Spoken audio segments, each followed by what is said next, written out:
আজি ଆସନ୍ତୁ ଆମ୍ଭେ ନିସ୍ତାର ପର୍ବ ସେହି ସତ୍ୟ ଅଟେ ଯାହା ଖ୍ରୀଷ୍ଟଙ୍କ ରକ୍ତର ସାକ୍ଷ୍ୟ ଦେଇଥାଏ। ଏହି ଉପଦେଶ ଶୀର୍ଷକ ଦ୍ୱାରା ଏକ ସଙ୍ଗରେ ପରମେଶ୍ୱରଙ୍କ ବାକ୍ୟର ଅଧ୍ୟୟନ କରିବା। ଏହି ପୃଥିବୀରେ ଖ୍ରୀଷ୍ଟ ଆଂସାଙ୍ଗଙ୍କ ଜନ୍ମ ମାନବ ଜାତିକୁ ରକ୍ଷା କରିବା ପାଇଁ ହୋଇଥିଲା। ତେବେ ଆତ୍ମିକ ଦୃଷ୍ଟିକୋଣରେ କ'ଣ ହେବ ଯଦି ଆମ୍ଭମାନଙ୍କ ଉଦ୍ଧାରକର୍ତ୍ତା ଖ୍ରୀଷ୍ଟ ଏହି ଯୁଗରେ ଏବଂ ସଙ୍ଗରେ 2000 ବର୍ଷ ପୂର୍ବେ ଏହି ପୃଥିବୀକୁ ଆସିନଥାନ୍ତେ? ମାନବ ଜାତି ପାଖରେ ଉଦ୍ଧାରର କୌଣସି ଆଶା ହୁଅନ୍ତା ନାହିଁ, ବା ପାପ କ୍ଷମା ନିମନ୍ତେ କୌଣସି ଆଶା ହୁଅନ୍ତା ନାହିଁ, ଅବା ସ୍ୱର୍ଗର ରାଜ୍ୟ ନିମନ୍ତେ କୌଣସି ଆଶା ହୁଅନ୍ତା ନାହିଁ। ନିସ୍ତାର ପର୍ବ ଓ ଖ୍ରୀଷ୍ଟଙ୍କ ବହୁମୂଲ୍ୟ ରକ୍ତ ଆମ୍ଭମାନଙ୍କ ନିମନ୍ତେ ବହୁତ ମହତ୍ୱପୂର୍ଣ୍ଣ ଅଟେ। ଯଦି ଏହି ସଂସାରରେ ଖ୍ରୀଷ୍ଟଙ୍କ ରକ୍ତ ଅସ୍ତିତ୍ୱରେ ହୁଅନ୍ତା ନାହିଁ ଏବଂ ଯଦି ପରମେଶ୍ୱର ଆମ୍ଭକୁ ଆପଣା ରକ୍ତ ଦ୍ୱାରା ଆପଣା ଅନୁଗ୍ରହ ପରିଧାନ କରାଇ ନଥାନ୍ତେ, ତେବେ ଆମ୍ଭେ ଉଦ୍ଧାରର, ପାପ କ୍ଷମାର ବା ଆତ୍ମିକ ଆଶୀର୍ବାଦ ଗୁଡ଼ିକର କୌଣସି ମଧ୍ୟ ଅଭିଳାଷାର ଅପେକ୍ଷା କରନ୍ତେ ନାହିଁ, ଆଉ ନାହିଁ ଆଶା କରନ୍ତେ। ଏହି କାରଣ ହେତୁ ଆମ୍ଭମାନଙ୍କ ଆତ୍ମିକ ଦୁନିଆରେ ଖ୍ରୀଷ୍ଟଙ୍କ ବହୁମୂଲ୍ୟ ରକ୍ତର ଆବଶ୍ୟକତା ଅଛି ଏବଂ ଏହାକୁ ମହାନ ବିବେଚିତ କରାଯାଏ। ଆସନ୍ତୁ ଆମ୍ଭେ ଏଫିସିଓ ପୁସ୍ତକ ଅଧ୍ୟାୟ 1ରେ ଏହା ପୁଷ୍ଟି କରିବା। ଏଫିସିଓ ଅଧ୍ୟାୟ 1 ପଦ 7ରେ ଲେଖା ଅଛି, ତାହାଙ୍କ ଅନୁଗ୍ରହ ରୂପ ନିଧି ଅନୁସାରେ ଆମ୍ଭେମାନେ ସେହି ପ୍ରିୟତମଙ୍କ ଠାରେ କାହା ଦ୍ୱାରା ମୁକ୍ତି? ତାହାଙ୍କ ରକ୍ତ ଦ୍ୱାରା ମୁକ୍ତି, ଅର୍ଥାତ୍ ଅପରାଧ ସବୁରୁ କ୍ଷମାପ୍ରାପ୍ତ ହୋଇଅଛୁ। ପୁଣି କ'ଣ ତାହାଙ୍କ ରକ୍ତ ବିନା ମୁକ୍ତି ଦିଆଯାଇପାରିବ? ନାହିଁ। ଉଦ୍ଧାରକୁ ଏହି ପୃଥିବୀରେ କୋଟି କୋଟି ଟଙ୍କା ଦେଇ ମଧ୍ୟ କିଣାଯାଇପାରିବ ନାହିଁ। ଯଦି ଆମ୍ଭମାନଙ୍କ ପାଖରେ ଏହି ପୃଥିବୀରେ ବହୁତ ଧନ, ବୁଦ୍ଧି ଓ ବୈଜ୍ଞାନିକ କୌଶଳ ଅଛି, ତେବେ କ'ଣ ଆମ୍ଭମାନଙ୍କୁ ମୁକ୍ତି ମିଳିପାରିବ? ପାପ କ୍ଷମା ବିଷୟରେ କ'ଣ? ନାହିଁ, ତାହା ମିଳିପାରିବ ନାହିଁ। ଏହି ସମସ୍ତ ଆଶୀର୍ବାଦ ଖ୍ରୀଷ୍ଟଙ୍କ ରକ୍ତ କାରଣରୁ ସମ୍ଭବ ହୋଇଅଛି। ଆସନ୍ତୁ ଆମ୍ଭେ ପ୍ରଥମ ପିତର ଅଧ୍ୟାୟ 1 ପଦ 18କୁ ଯିବା। ଅଧ୍ୟାୟ 1 ପଦ 18, ଯେଣୁ ତୁମେମାନେ ଜାଣ ଯେ ତୁମମାନଙ୍କ ପିତୃପୁରୁଷମାନଙ୍କ ଠାରୁ ପ୍ରାପ୍ତ ପରମ୍ପରାଗତ ନିରର୍ଥକ ଆଚାର ବ୍ୟବହାରରୁ ରୂପା କି ସୁନା ପରି କ୍ଷୟଣୀୟ ବସ୍ତୁ ଦ୍ୱାରା ମୁକ୍ତ ନ ହୋଇ ବରଂ ଆମ୍ଭମାନଙ୍କ ମୁକ୍ତି କାହା ଦ୍ୱାରା ହେଲା? ନିଖୁନ୍ତ ଓ ନିଷ୍କଳଙ୍କ ମେଷ ଶାବକ ସଦୃଶ ଖ୍ରୀଷ୍ଟଙ୍କ ବହୁମୂଲ୍ୟ ରକ୍ତରେ ମୁକ୍ତ ହୋଇଅଛ। ବାଇବଲ ଆମ୍ଭମାନଙ୍କୁ ସ୍ପଷ୍ଟ ରୂପେ ଜଣାଇଥାଏ ଏବଂ ବୁଝାଇଥାଏ କି ଖ୍ରୀଷ୍ଟଙ୍କ ବହୁମୂଲ୍ୟ ରକ୍ତ ଏହି ସମସ୍ତ ଆଶୀର୍ବାଦ ଗୁଡ଼ିକୁ ସମ୍ଭବ କରିଥାଏ। ଏହି ସମସ୍ତ ଆଶୀର୍ବାଦ କୌଣସି ଭୌତିକବାଦୀ ବସ୍ତୁ ବା କୌଣସି ଆତ୍ମିକ ବଳ ଦ୍ୱାରା ସମ୍ଭବ ନୁହେଁ। ଆସନ୍ତୁ ଆମ୍ଭେ ପ୍ରକାଶିତ ବାକ୍ୟର ପୁସ୍ତକ ଅଧ୍ୟାୟ 1କୁ ଯିବା।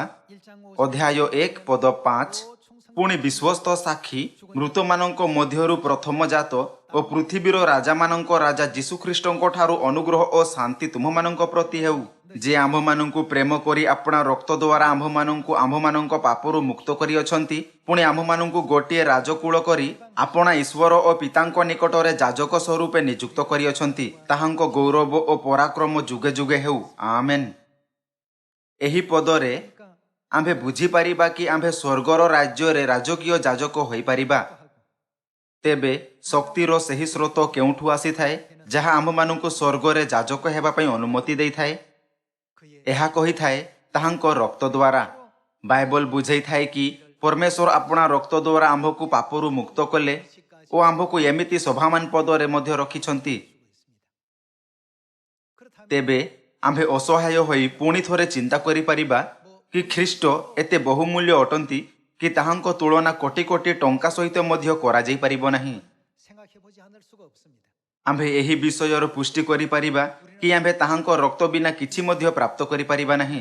ତାହାଙ୍କ ରକ୍ତ ବିନା ଯେଉଁ ସ୍ଥାନରେ ଆମ୍ଭେ ପ୍ରବେଶ କରିବାର ଆଶା କରିଥାଉ, ଆଉ ଯେଉଁ ଦିନ ଆମ୍ଭେ ସେହି ସ୍ଥାନରେ ପ୍ରବେଶ କରିବା, ତାହା କେବେ ଆସିବ ନାହିଁ।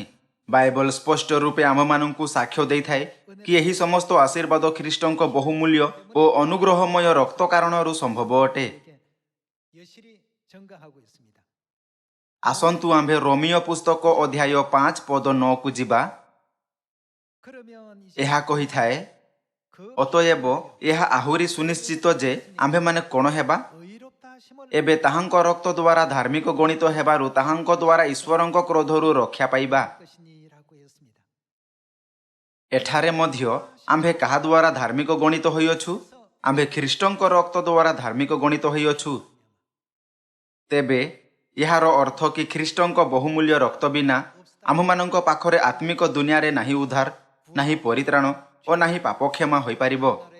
ताहांको बहुमूल्य रक्त बिना आम्भे स्वर्गीय राजकीय जाजक होई परिबा नाही बा कौनसी आशा मध्य रखि परिबा नाही। ताहांको बहुमूल्य रक्त बिना आमମାନଙ୍କ आशार समस्त दीप वास्तवरे लिभि जाए। बाइबल आमମାନଙ୍କୁ अनबरत बुझाई थाए कि स्वर्गर संबंधरे परमेश्वरଙ୍କ समस्त अनुग्रहमय कार्य ख्रीष्टଙ୍କ बहुमूल्य रक्त कारणरू संभव अटे। आसंतु आम्भे कलसीय अध्याय 1 पद 20 देखिबा। पुणी ताहांको क्रूसर रक्तरे से शांति स्थापन करी ताहांको द्वारा आपणा सहित समस्तर मिलन करती। हाँ, ताहांको द्वारा पृथ्वी बा स्वर्गरे स्थित समय विषयर मिलन करती। बाइबल आम्भको बुझाई थाए कि समस्त वस्तु सहित मिलन ख्रीष्टଙ୍କ बहुमूल्य रक्त बिना केबे मध्य पूरा करा जाई परिबो नाही। जदि आम्भे पुरातन नियमर इतिहास को देखिबा तेबे बलिदान निमंते छेली बलद और गाई जेमिति दानर उपयोग करा जाउथिला। तेबे आम्भे बुझी परिबा कि परमेश्वर आम्भमानंकु अनवरत शिखाइछंती कि समस्त पापरु केवल रक्त द्वारा ही क्षमा करा जाई परिबो। मोसांको समयठु आरंभ करी जीशुंको समय पर्यंत 1500 वर्षर लंबा समय पर्यंत परमेश्वर आम्भको ख्रीष्टଙ୍କ बहुमूल्य रक्त विषय विशिष्ट शिक्षा देले, जहा द्वारा आम्भे पाप क्षमा प्राप्त करि परिबा, उद्धार प्राप्त करि परिबा एवं स्वर्ग जाई परिबा। आम्भे समस्तंकु पापरु मुक्ति और उद्धार देबा निमंते से एही पृथ्वी रे शरीर रे आसिले एवं आम्भमानंको परिवर्ते आपणा रक्त निर्गत कले ओ अनुग्रहर द्वार खोलिले, जहा द्वारा आम्भे अनंत स्वर्गर अनंत राज्य रे प्रवेश करि परिबा। हो ना? तेबे आसंतु आम्भे देखिबा कि परमेश्वर ख्रीष्टଙ୍କ बहुमूल्य रक्त को केउ नियम रे स्थापना कले। आसंतु आम्भे माथ्यू लिखित सुसमाचार अध्याय 26 पद 17 को जिबा। परे खमीर शून्य रोटी पर्वर प्रथम दिन रे शिष्य माने जीशुंको निकट को आसी पचारिले, आम्भे माने केउ स्थान रे आपणଙ୍କ निमंते निस्तार पर्वर भोज प्रस्तुत करिबु बोली आपण इच्छा करंती। जीशु कहिले, नगर रे जाई अमुक लोकଙ୍କ निकट को जाई कुह, गुरु कहुअछंती मोहर काल सन्निकट, मु मोहर शिष्य मानंक सहित तुम्भ गृह रे निस्तार पर्व पालन करिबी। सेथिरे शिष्य माने जीशुंको आदेश अनुसारे कर्म करी निस्तार पर्वर भोज प्रस्तुत कले। जीशु आपणा शिष्य मानंकु निस्तार पर्व प्रस्तुत करिबाकु कहिले ओ सेमानंको सहित याहाकु पालन कले। आसंतु आम्भे पद 26 सहित जारी रखिबा। आउ से माने भोजन करुथुबा समय रे जीशु रोटी घेनी आशीर्वाद कले ओ ताहा भांगी शिष्य मानंकु देई कहिले, निय भोजन कर, एहा मोहर शरीर। निस्तार पर्वर रोटी देउथाई जीशु आपणा शिष्य मानंकु रोटीर अर्थ बुझाइले। से कहिले, यहा मोहर शरीर। पद 27 रे यहा लेखा अछि, पुणी से पानपात्र घेनी धन्यवाद देले ओ सेमानंकु देई कहिले, पानपात्र मध्य रे कोन थिला? कोन सेथिरे निस्तार पर्वर द्राक्षारस नथिला? एथिरु समस्ते पान कर, कारण जेउ अर्थ निस्तार पर्वर द्राक्षारस काहार रक्त? नियमर रक्त अनेकंक निमंते पाप क्षमा उद्देश्य रे पातित हेउअछि, ए मोहर सही रक्त। निस्तार पर्व सही सत्य अटे जहा ख्रीष्टଙ୍କ रक्तर साक्ष्य देइथाए। निस्तार पर्वर द्राक्षारस विषय रे जीशु बुझाइले, जेउ नियमर रक्त अनेकंक निमंते पाप क्षमा उद्देश्य रे पातित हेउअछि, ए मोहर सही रक्त। से कहिले, ए मोहर सही रक्त। पुणी जे पर्यंत आम्भे निस्तार पर्वर विधि रे अंश नै नाही, आम्भे ख्रीष्टଙ୍କ बहुमूल्य रक्तर अनुग्रह को परिधान करिवार प्रतिज्ञा प्राप्त करि परिबा नाही। लूक लिखित सुसमाचार रे मध्य जीशु यहा कहूथाई, एही पानपात्र मोहर रक्त रे नूतन नियम अटे, स्पष्ट रूपे व्यक्त कले कि से निस्तार पर्व द्वारा एही नियम स्थिर कले। जेबे आम्भे ख्रीष्टଙ୍କ बहुमूल्य रक्तर अर्थ भाग करिथाउ, तेबे किछि चर्च गर्वरे कहि थाए कि सेमाने ही अटंती जो माने ख्रीष्टଙ୍କ बहुमूल्य रक्तर अनुग्रह प्राप्त करंती एवं ताहांको रक्त उपरे विश्वास करंती। एथिपई सेमाने परित्राण रे भाग नै पारिबे। सेमाने कहंती, जदियोपि आम्भे निस्तार पर्व और विश्राम दिन पालन करि न थाउ, किंतु आम्भे केवल विश्वास द्वारा ख्रीष्टଙ୍କ बहुमूल्य रक्त रे भाग नै पारिबा। किंतु यह परमेश्वर जहा कहिछंती ताहार विपरीत अटे। ନିସ୍ତାର ପର୍ବର ରୋଟି ଏବଂ ନିସ୍ତାର ପର୍ବର ଦ୍ରାକ୍ଷାରସ ଦେଉଥିବା ସମୟରେ ଯୀଶୁ ନିସ୍ତାର ପର୍ବର ରୋଟିକୁ ଆପଣା ପବିତ୍ର ଶରୀର ରୂପେ ଏବଂ ନିସ୍ତାର ପର୍ବର ଦ୍ରାକ୍ଷାରସକୁ ଆପଣା ପବିତ୍ର ରକ୍ତ ରୂପେ ସ୍ପଷ୍ଟ ରୂପେ ଏହା କହୁଥାଇ ସୂଚିତ କଲେ, ଯେଉଁ ନିୟମର ରକ୍ତ ଅନେକଙ୍କ ନିମନ୍ତେ ପାପକ୍ଷମା ଉଦ୍ଦେଶ୍ୟରେ ପାତିତ ହେଉଅଛି, ଏ ମୋହର ସେହି ରକ୍ତ। ସମସ୍ତ ଲୋକ ଏହି ଦିନରେ DNA ପରୀକ୍ଷଣ ଦ୍ୱାରା ମାତାପିତା ଏବଂ ସନ୍ତାନମାନଙ୍କ ମଧ୍ୟରେ ସମ୍ବନ୍ଧର ପୁଷ୍ଟି ସହଜରେ କରାଯାଇପାରିବ।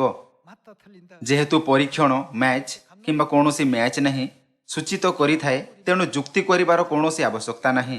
ରକ୍ତର ଗୋଟିଏ ବୁନ୍ଦା କହିପାରେ କି ସେ ପ୍ରକୃତ ସନ୍ତାନ ଅଟେ ଅବା ନାହିଁ। ଯୀଶୁ କହିଲେ କି ନିସ୍ତାର ପର୍ବର ଦ୍ରାକ୍ଷାରସ ତାହାଙ୍କ ରକ୍ତର ପ୍ରତୀକ ଅଟେ।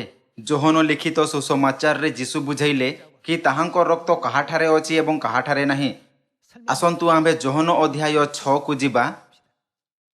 ଯୋହନ ଅଧ୍ୟାୟ 6 ପଦ 53ରେ ସେଥିରେ ଯୀଶୁ ସେମାନଙ୍କୁ କହିଲେ, ସତ୍ୟ ସତ୍ୟ ମୁଁ ତୁମମାନଙ୍କୁ କହୁଅଛି, ମନୁଷ୍ୟ ପୁତ୍ରଙ୍କର ମାଂସ ଭୋଜନ ନ କଲେ ଓ ତାହାଙ୍କ ରକ୍ତ ପାନ ନ କଲେ ତୁମମାନଙ୍କଠାରେ କ'ଣ ନାହିଁ?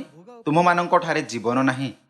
ଯେଉଁମାନେ ଯୀଶୁଙ୍କ ମାଂସ ଭୋଜନ କରନ୍ତି ନାହିଁ ଓ ତାହାଙ୍କ ରକ୍ତ ପାନ କରନ୍ତି ନାହିଁ, ସେମାନଙ୍କଠାରେ ଜୀବନ ନାହିଁ। ତେବେ ମାଥ୍ୟୁ ଅଧ୍ୟାୟ 26 ଅନୁସାରେ ଯୀଶୁଙ୍କ ମାଂସ ଭୋଜନ କରିବା ଓ ତାହାଙ୍କ ରକ୍ତ ପାନ କରିବାର ଅର୍ଥ କ'ଣ? ନିସ୍ତାର ପର୍ବର ଭୋଜରେ କ'ଣ ଯୀଶୁ ନିସ୍ତାର ପର୍ବର ରୋଟି ଏବଂ ଦ୍ରାକ୍ଷାରସ ବିଷୟରେ ଏହା କହିଲେ ନାହିଁ, ଏ ମୋହର ମାଂସ ଏବଂ ଏ ମୋହର ରକ୍ତ ଅଟେ? ଏଥିପାଇଁ ଯେଉଁମାନେ ନିସ୍ତାର ପର୍ବର ରୋଟି ଭୋଜନ କରନ୍ତି ନାହିଁ ଏବଂ ନିସ୍ତାର ପର୍ବର ଦ୍ରାକ୍ଷାରସ ପାନ କରନ୍ତି ନାହିଁ, ସେମାନେ ଅଟନ୍ତି ଯେଉଁମାନେ ଯୀଶୁଙ୍କ ମାଂସ ଭୋଜନ କରନ୍ତି ନାହିଁ ଏବଂ ତାହାଙ୍କ ରକ୍ତ ପାନ କରନ୍ତି ନାହିଁ। ପରମେଶ୍ୱର ନିଶ୍ଚିତ ରୂପେ ଆମ୍ଭମାନଙ୍କୁ ଜାଣିବାକୁ ଦେଲେ କି ଏହି ଲୋକମାନଙ୍କ ପାଖରେ ଜୀବନ ହୋଇପାରିବ ନାହିଁ। ଏହାର ଅର୍ଥ ଏହା ଯେ ଯଦିଓ ସେମାନଙ୍କଠାରେ ବିଶ୍ୱାସ ଅଛି କିନ୍ତୁ ନିସ୍ତାର ପର୍ବ ପାଳନ କରିବା ବିନା ସେମାନେ ଅନନ୍ତ ଜୀବନ, ଉଦ୍ଧାର ଓ ପାପ କ୍ଷମା ପ୍ରାପ୍ତ କରିପାରିବେ ନାହିଁ। ହଁ ନା? ଆସନ୍ତୁ ଆମ୍ଭେ ପଦ 54 ସହିତ ଜାରି ରଖିବା।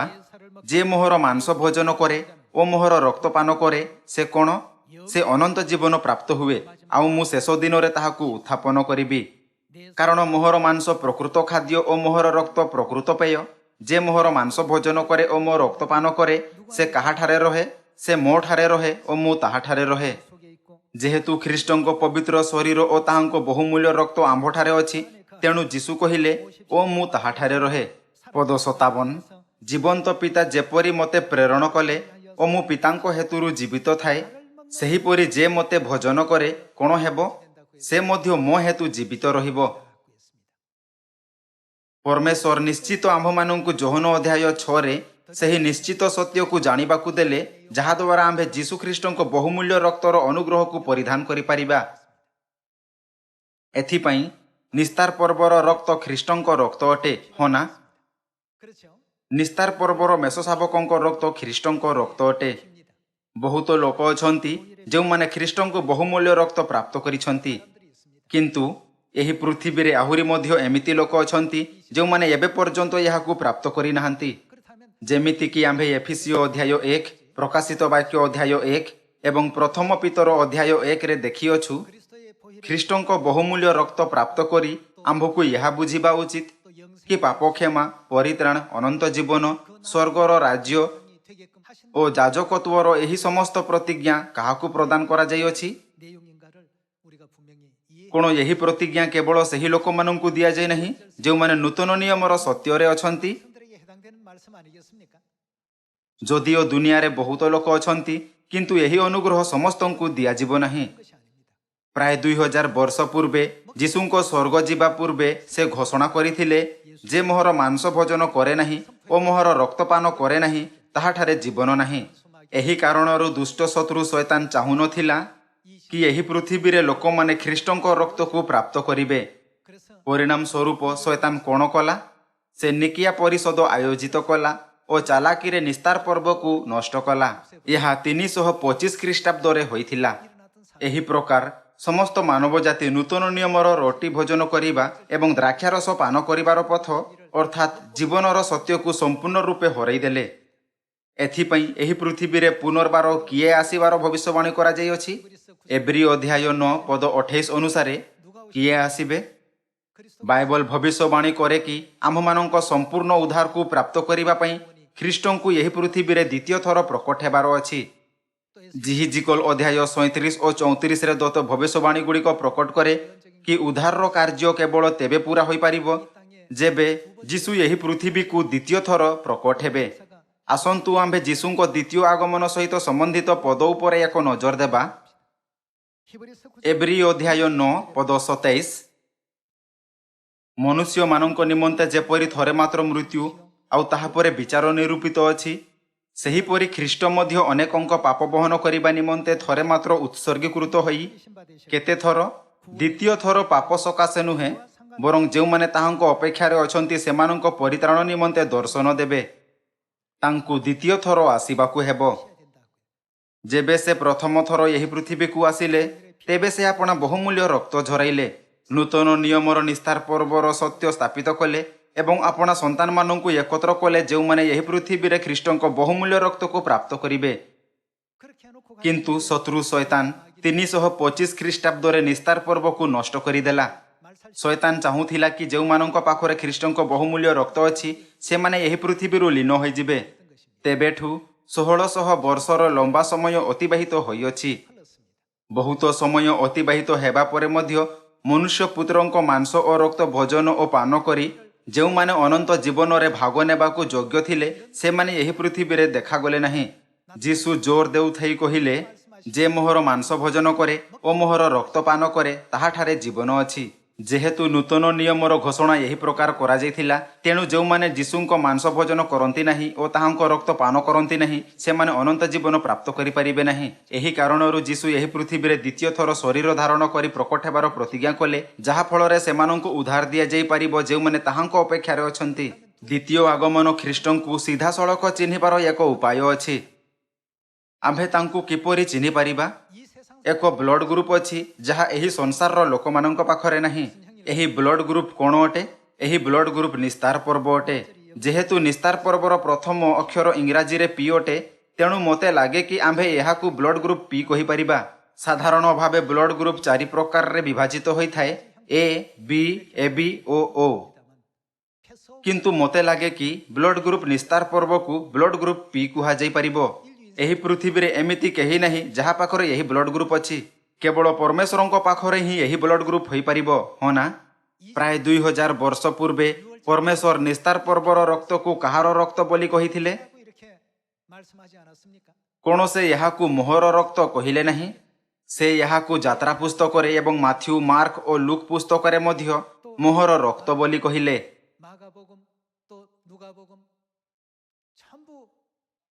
ଯେବେ ମଧ୍ୟ ପରମେଶ୍ୱର ଏହାକୁ ସୁସମାଚାର ପୁସ୍ତକରେ ନିସ୍ତାର ପର୍ବର ବ୍ୟାଖ୍ୟା କଲେ, ସେ ଏହା କହୁଥାଇ, ଏ ମୋହର ସେହି ରକ୍ତ ନୂତନ ନିୟମର ରକ୍ତ ଅଟେ, ଆମମାନଙ୍କୁ ଶିଖାଇଲେ କି ନିସ୍ତାର ପର୍ବ ପରମେଶ୍ୱରଙ୍କ ରକ୍ତ ଦ୍ୱାରା ସ୍ଥାପିତ କରାଯାଇଥିଲା, ଅନ୍ୟ କାହାରି ରକ୍ତ ଦ୍ୱାରା ନୁହେଁ। ଏହି ପ୍ରକାର ପରମେଶ୍ୱରଙ୍କ ଆମ୍ଭମାନଙ୍କ ସହିତ ସମ୍ବନ୍ଧ ପିତା ଓ ମାତାଙ୍କ ସନ୍ତାନମାନଙ୍କ ରୂପେ ସ୍ଥାପିତ ହୋଇଥାଏ। ଆସନ୍ତୁ ଆମ୍ଭେ ଏହି ତଥ୍ୟ ଉପରେ ଏକ ନଜର ଦେବା। ଆସନ୍ତୁ ଆମ୍ଭେ ଦ୍ୱିତୀୟ କରିନ୍ଥିଓ ଅଧ୍ୟାୟ 6 ପଦ 17 ଦେଖିବା। ଏଣୁ ପ୍ରଭୁ ଏହା କହନ୍ତି, ତୁମ୍ଭେମାନେ ସେମାନଙ୍କ ମଧ୍ୟରୁ ବାହାରି ଆସ ଆଉ ପୃଥକ ହୁଅ, ଆଉ ଅଶୁଚି ପଦାର୍ଥ ସ୍ପର୍ଶ କର ନାହିଁ, ପୁଣି ଆମ୍ଭେ ତୁମ୍ଭମାନଙ୍କୁ ଗ୍ରହଣ କରିବା। ଆମ୍ଭେ ପରମେଶ୍ୱର ଆପଣଙ୍କ ନିମନ୍ତେ କ'ଣ ହେବେ? ତୁମ୍ଭମାନଙ୍କର ପିତା ହେବା। ଏହି ପଦରେ ଆମ୍ଭେ ତୁମ୍ଭମାନଙ୍କର ପିତା ହେବାର ଅର୍ଥ କ'ଣ? ଏହାର ଅର୍ଥ କି ସେ ସନ୍ତାନମାନଙ୍କୁ ଜୀବନ ଦେବେ। ତେବେ ଏହାର ଅର୍ଥ କ'ଣ କି ତାହାଙ୍କ ସନ୍ତାନମାନେ କ'ଣ ପ୍ରାପ୍ତ କରିଛନ୍ତି? କ'ଣ ଏହି ପଦର ଅର୍ଥ ଏହା ନୁହେଁ କି ପରମେଶ୍ୱର ସେମାନଙ୍କୁ ଆପଣା ମାଂସ ଓ ରକ୍ତ ଦେଲେ? ଆଜି ଆମ୍ଭର ସନ୍ତାନ ହୁଅ, କେବଳ ଏହା କହିବା ଦ୍ୱାରା ପରମେଶ୍ୱର ଆମ୍ଭମାନଙ୍କ ପିତା ହେଲେ ନାହିଁ ଓ ଆମ୍ଭେ ପରମେଶ୍ୱରଙ୍କ ସନ୍ତାନ ହେଲୁ ନାହିଁ। ଜଣେ ପିତା ଓ ତାହାଙ୍କ ସନ୍ତାନମାନଙ୍କ ମଧ୍ୟରେ ରକ୍ତ ଆବଶ୍ୟକ ଅଟେ। ଆମ୍ଭେ ତୁମ୍ଭମାନଙ୍କର ପିତା ହେବା, ପୁଣି ତୁମ୍ଭେମାନେ ଆମ୍ଭର କ'ଣ ହେବ? ଆମ୍ଭର ପୁତ୍ର କନ୍ୟା ହେବ। ପରମେଶ୍ୱର ଏଠାରେ ବାଇବଲରେ ସ୍ପଷ୍ଟ ରୂପେ କହନ୍ତି, ତୁମ୍ଭେମାନେ ଆମ୍ଭର ପୁତ୍ର କନ୍ୟା ହେବ।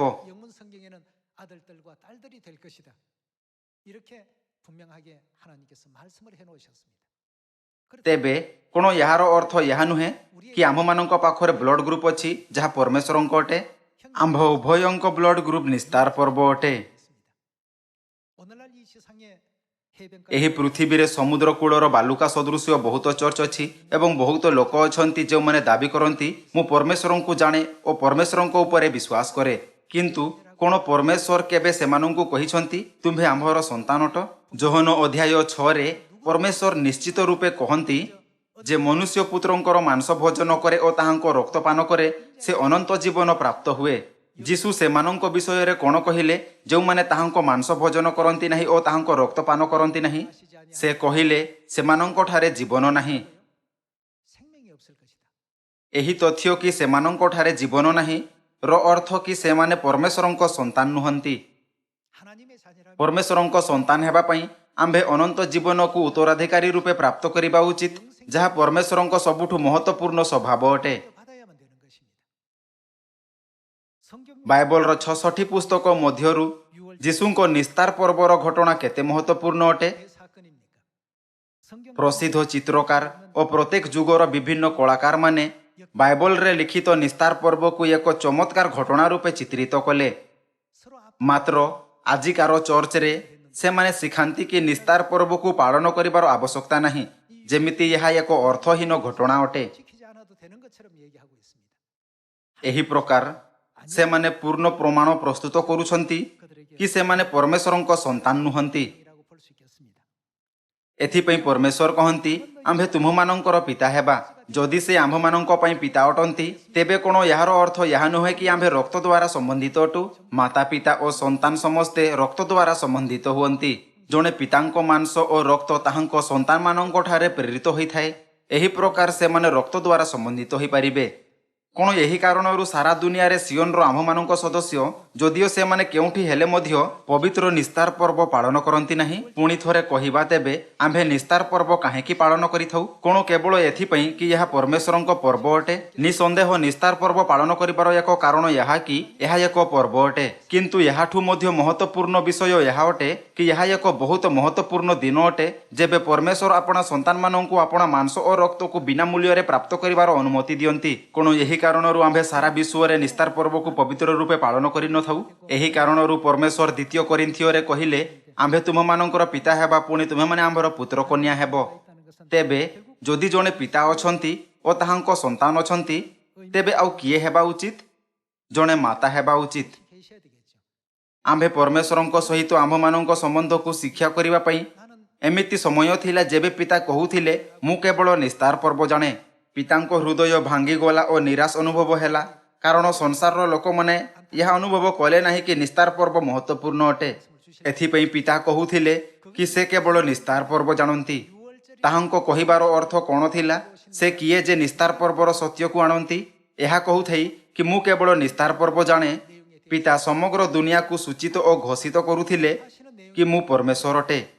मात्र दुनिया ताहांको सहित किपरि व्यवहार कला? जगत तांकु चिन्हिला नहीं। से आपणा राज्य को आसिले तथापि ताहांकर निज लोक माने ताहांको ग्रहण कले नहीं। जीशुंको प्रथम आगमन रे जहा हैला ताहा ताहांको द्वितीय आगमन रे पुनरावृत्ति करा जाउअछि। जेबे पिता पवित्र आत्मांको जुगरे आसिले तेबे से नाही केवल यह कहिले तुम्हे आम्भर पुत्र कन्या हेबो, किंतु से आउ काहाकु प्रकट कले? पिता आम्भमानंकु स्पष्ट रूपे प्रकट कले कि आम्भमानंक पाखरे माता अछंती। आसंतु आम्भे गालातियो अध्याय 4 पद 26 देखिबा। अध्याय 4 पद 26 किंतु ऊर्ध्वस्थ जेरुसालेम स्वाधीना से किए आम्भमानंक जननी। स्वर्गीय माता आपणा संतान मानंक जीवन को उत्तराधिकारी हेबाकू अनुमति दियंती। मातांक बिना कौनसी संतान जन्म होई परिबो नाही। मु आपणंकु यह विषय रे अनेक थर कही अछि। बायोटेक्नोलोजी विषय रे अध्ययन करिथिबा वैज्ञानिक माने जीवनर स्रोत विषय रे अध्ययन करिसंती एवं 21तम शताब्दी रे आविष्कृत करिसंती कि जीवन माता मानंक द्वारा उत्तराधिकारी होइअछि। माइट्रोकॉन्ट्रिया शब्द सहित आम्भे भलरे परिचित अटु। केवल माता मानंक माइट्रोकॉन्ट्रिया ही संतानंकु परिचित करिथाए। जदि ताहा संतान मानंक ठारे परिचित हेबारे विफल होइथाए तेबे संतान गोटिए क्षण पई मध्य चली पारे नहीं। ताहा ठारे कौनसी ऊर्जा उत्पन्न हुए नहीं। से कथा कहि पारे नहीं, नाही ताहा मध्यरे एक छोट मांसपेशी को मध्य हलैबार शक्ति थाए। अन्य शब्द रे वैज्ञानिक माने पाइले कि जीवनर स्रोत सेमानंक माता मानंक द्वारा संतान मानंक ठारे वंश को पाई थाए। ମାତାଙ୍କ ବିନା କୌଣସି ଜୀବନ ନାହିଁ। 영혼이 없으면 생명도 없는 것입니다. ଏଥିପାଇଁ ଯେମିତି ଗାଲାତୀୟ ଅଧ୍ୟାୟ 4:26ରେ ପରମେଶ୍ୱର କହନ୍ତି, ଆମମାନଙ୍କ ଆତ୍ମା ପାଖରେ ନାହିଁ କେବଳ ପିତା ପରମେଶ୍ୱର ଅଛନ୍ତି, କିନ୍ତୁ ମାତା ପରମେଶ୍ୱର ମଧ୍ୟ ଅଛନ୍ତି। ପରମେଶ୍ୱର ଆମ୍ଭକୁ ଶିକ୍ଷା କରନ୍ତି କି ମାତା ପରମେଶ୍ୱର ବିନା ଆମ୍ଭେ ସ୍ୱର୍ଗୀୟ ସନ୍ତାନ ହୋଇପାରିବା ନାହିଁ, ନାହିଁ ଏକ ସମ୍ପୂର୍ଣ୍ଣ ଆତ୍ମିକ ପରିବାର ହୋଇପାରିବା। ଆସନ୍ତୁ ଆମ୍ଭେ ରୋମିଓ ଅଧ୍ୟାୟ 8:16ରେ ଏହା ଦେଖିବା। ଆତ୍ମା କ'ଣ ସାକ୍ଷ୍ୟ ପ୍ରଦାନ କରେ କି ଆମ୍ଭେ କିଏ? ଆମ୍ଭେମାନେ ଈଶ୍ୱରଙ୍କ ସନ୍ତାନ ବୋଲି ସେହି ଆତ୍ମା ସ୍ୱୟଂ ଆମ୍ଭମାନଙ୍କ ଆତ୍ମା ସହିତ ସାକ୍ଷ୍ୟ ପ୍ରଦାନ କରନ୍ତି। ଏହା ସାକ୍ଷ୍ୟ ଦେବା ପାଇଁ କି ଆମ୍ଭେ ପରମେଶ୍ୱରଙ୍କ ସନ୍ତାନଠୁ ଆତ୍ମା କେଉଁ ପ୍ରମାଣର ଉପଯୋଗ କରେ? ଏହା ଆମ୍ଭଠାରେ ପ୍ରବାହିତ ପରମେଶ୍ୱରଙ୍କ ରକ୍ତ ଅଟେ। ଏହା ଆମ୍ଭଠାରେ ପରମେଶ୍ୱରଙ୍କ ମାଂସ ଅଟେ। 우리 속에 있습니다. ଆମ୍ଭେମାନେ ଈଶ୍ୱରଙ୍କ ସନ୍ତାନ ବୋଲି ସେହି ଆତ୍ମା ସ୍ୱୟଂ ଆମ୍ଭମାନଙ୍କ ଆତ୍ମା ସହିତ ସାକ୍ଷ୍ୟ ପ୍ରଦାନ କରନ୍ତି। ଆଉ ଯଦି ସନ୍ତାନ, ତେବେ ଆମ୍ଭେ କ'ଣ ହୋଇଥାଉ? ଆଉ ଯଦି ସନ୍ତାନ, ତେବେ ଆମ୍ଭେ ସ୍ୱାଭାବିକ ରୂପେ ଉତ୍ତରାଧିକାରୀ ହୋଇଥାଉ, ଯେଉଁମାନେ ସ୍ୱର୍ଗୀୟ ରାଜ୍ୟକୁ ଉତ୍ତରାଧିକାରୀ ରୂପେ ପ୍ରାପ୍ତ କରିବେ। ଆଉ ଯଦି ସନ୍ତାନ, ତେବେ ଉତ୍ତରାଧିକାରୀ, ଅର୍ଥାତ୍ ଯଦି ଖ୍ରୀଷ୍ଟଙ୍କ ସହିତ ଗୌରବାନ୍ୱିତ ମଧ୍ୟ ହେବା ନିମନ୍ତେ ଆମ୍ଭେମାନେ ତାହାଙ୍କ ସଙ୍ଗରେ ଦୁଃଖ ଭୋଗ କରୁ, ତେବେ ଈଶ୍ୱରଙ୍କ ଉତ୍ତରାଧିକାରୀ ଓ ଖ୍ରୀଷ୍ଟଙ୍କ ସହ ଉତ୍ତରାଧିକାରୀ ଅଟୁ। କାରଣ ମୋ ବିଚାରରେ ଯେଉଁ ଗୌରବ ଆମ୍ଭମାନଙ୍କ ପ୍ରତି ପ୍ରକାଶିତ ହେବ, ତାହା ତୁଳନାରେ ଏହି ବର୍ତ୍ତମାନ କାଳର ଦୁଃଖ ଭୋଗ କିଛି ହିଁ ନୁହେଁ। ଏହି ବାକ୍ୟର ଅର୍ଥ କି ସ୍ୱର୍ଗୀୟ ବସ୍ତୁଗୁଡ଼ିକ ଅନନ୍ତ ଅଟେ, ଯେତେବେଳେ ସାଂସାରିକ ବସ୍ତୁଗୁଡ଼ିକ ଅସ୍ଥାୟୀ ଅଟେ। 영원하고 ସ୍ୱର୍ଗୀୟ ବସ୍ତୁଗୁଡ଼ିକ ସର୍ବଦା ନିମନ୍ତେ ରହିବ। 이 영원한 ସମସ୍ତ ମାନବ ଜାତିକୁ ଏହି ଅନନ୍ତ ମହିମା ଦେବା ନିମନ୍ତେ ପରମେଶ୍ୱର ଏହି ପୃଥିବୀରେ ନୂତନ ନିୟମର ନିସ୍ତାର ପର୍ବର ସତ୍ୟ ସହିତ ଦ୍ୱିତୀୟ ଥର ପ୍ରକଟ ହେଲେ। 진리를 가지시고 ଯଦି ପରମେଶ୍ୱର ପୁଣି ଥରେ ପ୍ରକଟ ହୁଅନ୍ତେ ନାହିଁ, 하신 것입니다. ତେବେ ମାନବ ଜାତିର କ'ଣ ହୁଅନ୍ତା? 하시지 아니하셨다고 한다면 이 인류의 ସମସ୍ତ ମାନବ ଜାତି ସେହି ଲୋକମାନଙ୍କ ସମୂହରେ ହୁଅନ୍ତେ ଯେଉଁମାନଙ୍କଠାରେ ଜୀବନ ନାହିଁ, କାରଣ ସେମାନେ ମନୁଷ୍ୟ ପୁତ୍ରଙ୍କର ମାଂସ ଭୋଜନ କରିନାହାନ୍ତି ଓ ରକ୍ତପାନ କରିନାହାନ୍ତି। 들어갈 수밖에 없었습니다. ସୌଭାଗ୍ୟର ବିଷୟ ଅଟେ, ଆମ୍ଭମାନଙ୍କ ନିମନ୍ତେ କିଏ ଆସିଲେ? ଆମ୍ଭମାନଙ୍କୁ ରକ୍ଷା କରିବା ପାଇଁ ପିତା ଆସିଲେ ଏବଂ ସ୍ୱର୍ଗୀୟ ମାତା ମଧ୍ୟ ଆସିଛନ୍ତି। ବାଇବଲ ସେହି ସୁନ୍ଦର ଦୃଶ୍ୟକୁ ରେକର୍ଡ କରିଥାଏ, ଯେଉଁଠି ପିତା ଓ ମାତା ଆମ୍ଭକୁ ଆପଣା ସନ୍ତାନମାନଙ୍କୁ ଡାକୁଛନ୍ତି। 모습이 ଏହି ଦୃଶ୍ୟ ପ୍ରକାଶିତ ବାକ୍ୟ ଅଧ୍ୟାୟ 22:17ରେ ଲେଖାଯାଇଅଛି। 성령과 ଆତ୍ମା ଓ କନ୍ୟା କହନ୍ତି, ସେମାନେ କ'ଣ କହନ୍ତି? ଆସ। ଆମ୍ଭେ ପିତା ଓ ମାତାଙ୍କୁ ସାରା ଦୁନିଆରେ ଆପଣା ସନ୍ତାନମାନଙ୍କୁ ଡାକୁଥିବାର ଦେଖୁଅଛୁ। ପରମେଶ୍ୱର ଆମ୍ଭକୁ ଏହା କହୁଥାଇ ଡାକୁଛନ୍ତି, ଆମ୍ଭ ନିକଟକୁ ଆସ, ଆଉ ଆମ୍ଭର ପ୍ରେମ ଓ ଆଶୀର୍ବାଦ ଦ୍ୱାରା ଆମ୍ଭର ମାଂସ ଓ ରକ୍ତକୁ ପ୍ରାପ୍ତ କର। 물려받고 ଏହି ପ୍ରକାର ପରମେଶ୍ୱର ଆମ୍ଭେ ସମସ୍ତଙ୍କୁ ଡାକୁଛନ୍ତି, ଯାହାଦ୍ୱାରା ଆମ୍ଭେ ସ୍ୱର୍ଗର ଅନନ୍ତ ରାଜ୍ୟକୁ ଯାଇପାରିବା ଓ ସର୍ବଦା ନିମନ୍ତେ ରାଜତ୍ୱ କରିପାରିବା। ଆସନ୍ତୁ ଆମ୍ଭେ ପରମେଶ୍ୱରଙ୍କ ଏହି ଅନୁଗ୍ରହପୂର୍ଣ୍ଣ ଇଚ୍ଛାକୁ ସ୍ମରଣ ରଖିବା ଓ ପୁଣି ଥରେ ଉପଦେଶ ଶୀର୍ଷକର ଅର୍ଥ ଆପଣା ହୃଦୟରେ ଗଭୀର ଭାବେ ଉତ୍କୀର୍ଣ୍ଣ କରିବା। ନିସ୍ତାର ପର୍ବ ସେହି ସତ୍ୟ ଅଟେ ଯାହା ଖ୍ରୀଷ୍ଟଙ୍କ ରକ୍ତର ସାକ୍ଷ୍ୟ ଦେଇଥାଏ। 마음 가운데 또 깊이 아로새겨 주시길 부탁드리겠습니다. ଆମ୍ଭେ କେବଳ ଏହା ଚିନ୍ତା କରିପାରିବା କି ନିସ୍ତାର ପର୍ବ ଏକ ପର୍ବ ଅଟେ ଯାହା ଆମ୍ଭମାନଙ୍କୁ ବିପତ୍ତିରୁ ରକ୍ଷା ପାଇବାର ଅନୁମତି ଦେଇଥାଏ। ଯେହେତୁ ଆମ୍ଭେ ପରମେଶ୍ୱରଙ୍କ ସନ୍ତାନଠୁ, ଯେଉଁମାନଙ୍କ ପାଖରେ ପରମେଶ୍ୱରଙ୍କ ମାଂସ ଓ ରକ୍ତ ଅଛି, ତେଣୁ ନିଶ୍ଚୟ ହିଁ ସଂହାରକ ସ୍ୱର୍ଗଦୂତ ଆମ୍ଭମାନଙ୍କୁ ଛାଡ଼ିଯିବେ। କିନ୍ତୁ ଆମ୍ଭକୁ ଏହା ସ୍ମରଣ ରଖିବାର ଆବଶ୍ୟକତା ଅଛି କି ଯଦିଓ କେହି ତାହାଙ୍କ ସ୍ୱାଗତ କରିନାହାନ୍ତି, କିନ୍ତୁ ସ୍ୱର୍ଗୀୟ ପିତା ଓ ସ୍ୱର୍ଗୀୟ ମାତା ଏହି ପୃଥିବୀରେ କେବଳ ଆମ୍ଭମାନଙ୍କୁ ରକ୍ଷା କରିବାକୁ ଆସିଲେ। ଆଜି ଆସନ୍ତୁ ଆମ୍ଭେ ପୁଣି ଥରେ ତାହାଙ୍କ ପବିତ୍ର ଅନୁଗ୍ରହ ବିଷୟରେ ଚିନ୍ତା କରିବା ଓ ତାଙ୍କୁ ଆହୁରି ଅଧିକ ଧନ୍ୟବାଦ, ଆଦର ଓ ମହିମା ଦେବା। 영광 돌릴 수 있는 그런 여러분 ଏହା ବ୍ୟତୀତ ଆସନ୍ତୁ ଆମ୍ଭେ ସଂସାରର ସମସ୍ତ ଲୋକମାନଙ୍କୁ ଏବଂ ପୃଥିବୀର ପ୍ରାନ୍ତ ପର୍ଯ୍ୟନ୍ତ ପିତା ଓ ମାତାଙ୍କ ଶିକ୍ଷାର ପ୍ରଚାର କରିବା। ଏମିତି କରି ଆସନ୍ତୁ ଆମ୍ଭେ ସମସ୍ତେ ସିଓନର ପରିବାରର ସଦସ୍ୟ ହେବା, ଯେଉଁମାନେ ଦୁନିଆକୁ ରକ୍ଷା କରିବାର କାର୍ଯ୍ୟରେ ଭାଗ ନିଅନ୍ତି। ଏହାଦ୍ୱାରା ମୁଁ ଆଜିର ଉପଦେଶ ସମାପ୍ତ କରିବାକୁ ଚାହିଁବି। ଆପଣଙ୍କ ବହୁତ ବହୁତ ଧନ୍ୟବାଦ।